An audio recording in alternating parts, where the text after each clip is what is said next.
April 1973. Tragedy and uncertainty have settled over central Texas.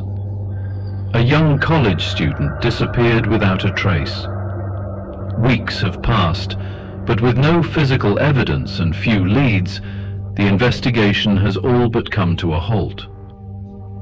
Refusing to believe hope is lost, the student's younger sister sets out to search for answers. Alongside a small group of friends, she heads toward the last place the victim was seen, unaware that something far more terrifying is waiting in the silence of rural Texas. And that's how the Texas Chainsaw Massacre started.